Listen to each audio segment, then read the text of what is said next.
Hi, this is Sean D'Souza from psychotactics.com, and you're listening to the 3-Month Vacation Podcast. This podcast isn't some magic trick about working less. Instead, it's about how to really enjoy your work and enjoy your vacation time.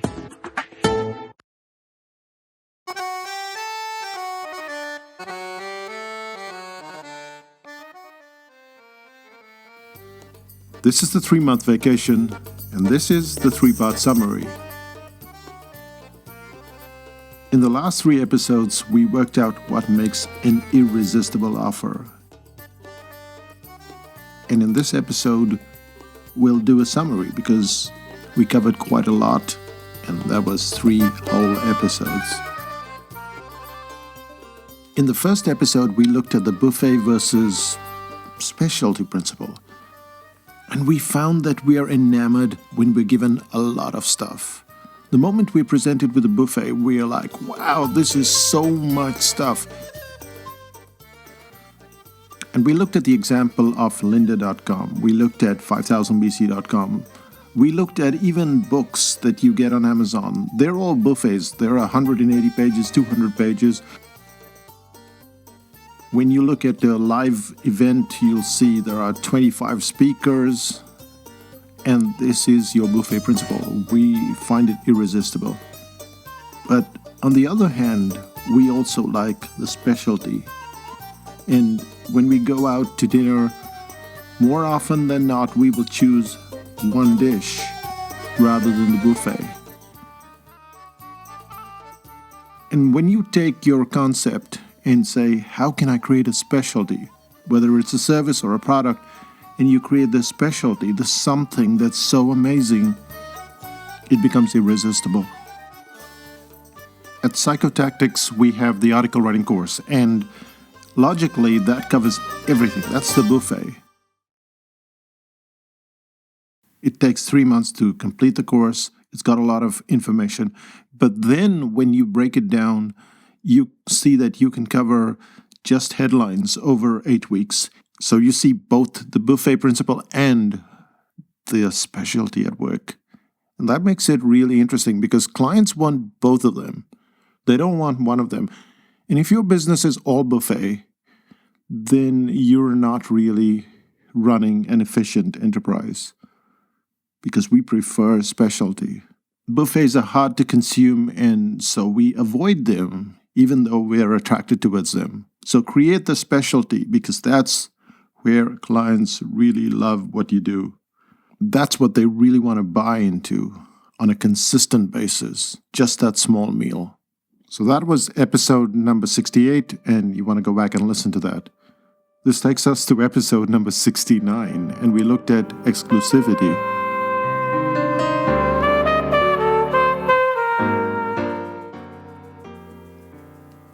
And when you look at it, you'll find that there are lots of ticking clocks and stuff going off all over the internet. But the thing that works really well for us at Psychotactics is we reduce frequency and we work with small numbers. So when we're having a course, we won't have it year after year or not twice a year. We'll reduce the frequency. We'll have it in 2013, then we'll have it in maybe 2015. And that is artificial scarcity, but most scarcity is artificial anyway. What it also does is, as a presenter, as a teacher, it helps me to not get jaded with doing the same thing over and over again, so you get a little fresh as well. Well, we're not talking about me, we're talking about you. When you're creating something, reduce the frequency. If it's too frequent, it's not irresistible. And work with smaller numbers. Most of us are working with smaller numbers anyway because we have no choice. But at some point in time, if you're doing your work really well and you're really creating that magic, your numbers are going to grow. With 5000 BC, right at the start, we put a finite number of members. We were not going to have more than that. With our workshops, finite number. With our courses, finite number. And even with products, you can say, we're only giving away or selling 200 of these products. And that creates the pandemonium, not just willy-nilly giving away tons of stuff or selling tons of stuff. I know it sounds better, it sounds like more money in the bank, and it possibly is, but you want to create this factor of irresistibility. When clients look at what we do at Psychotactics, they're always gobsmacked. How did you sell out a course so quickly? How did you manage to sell out so many books? And it's because of this scarcity factor. We reduce the numbers, we reduce the frequency, and that's how we sell out. By the way, if you haven't already figured out, marketing takes a lot of your energy and time. And so if a course sells out in half an hour, well, now you can focus on giving the clients what they need.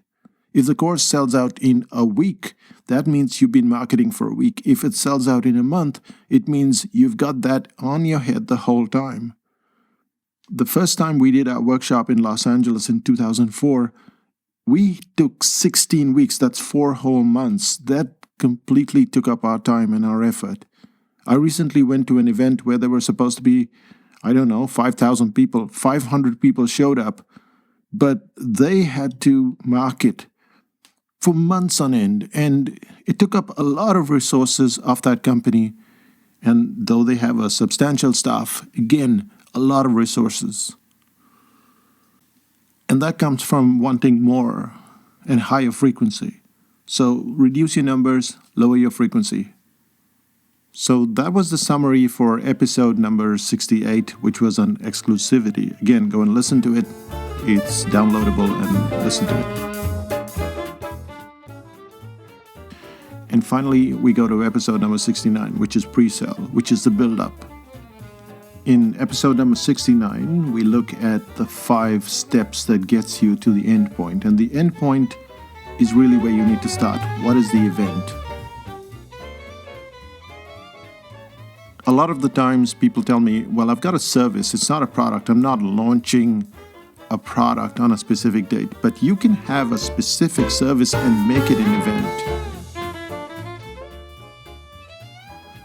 And then everything lines up to that event. Now, obviously, you've got to do that promotion that lines up to that day.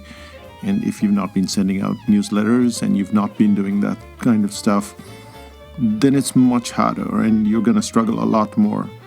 I would recommend that you learn how to write articles, how to create stories, how to do all that stuff, so that you can create this momentum towards an event. Because an event has 4 steps before it. The first is the idea, where you're just telling your list about the idea. And, if you haven't been emailing your list for a while, this is a very good opportunity. You're just talking about an idea.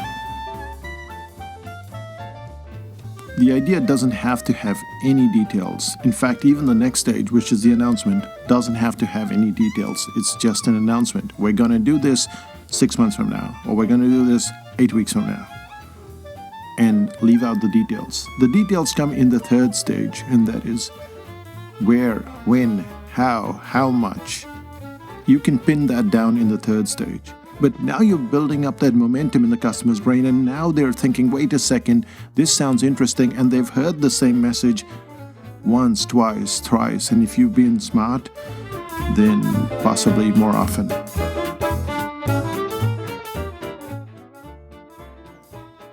And this takes us to stage 4, where you roll out the goodies. And the reason why you're doing this is you're making these points of contact.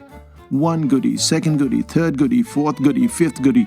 Well, now the customer has heard about your event 6, 8, 9 times, depending on how many times you send out these goodies.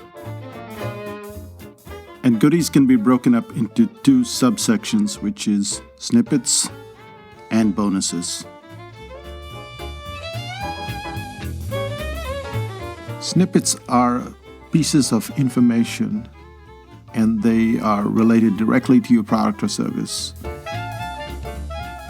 And this creates great excitement at the pre-sale stage. Samples are another form that give the audience a peek into the final product or the final service.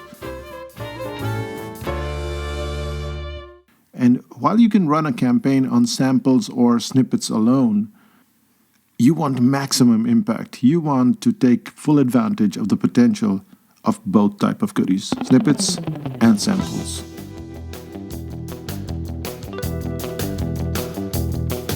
And that brings us to the end of this podcast, which is a summary of the last 3 podcasts.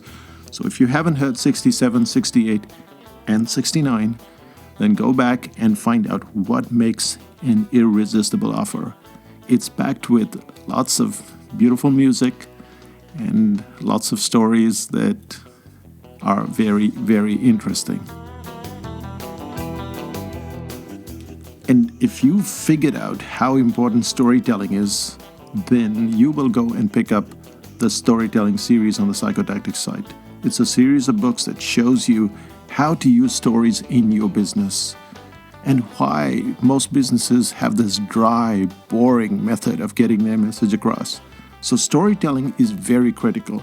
And you'll realize that we're not just telling you this. When you read the brain audit, you realize that you're sliding through it and you don't know why you're sliding through it and why it's so interesting and why you can't seem to stop yourself. And there is a reason. In 25 pages, the first 25 pages alone, you will find there are about 18 to 20 stories.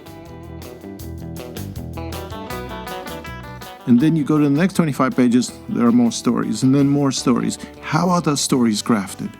Well, you can find out by getting that storytelling series.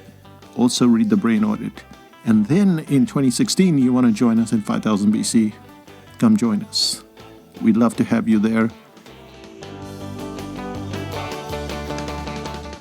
But there's a waiting list, a cooling down period of 4 weeks before we take you on. So get on that waiting list and we'll see you in 2016. That's me, Sean D'Souza, saying bye for now. And I hope you enjoyed this Irresistible series.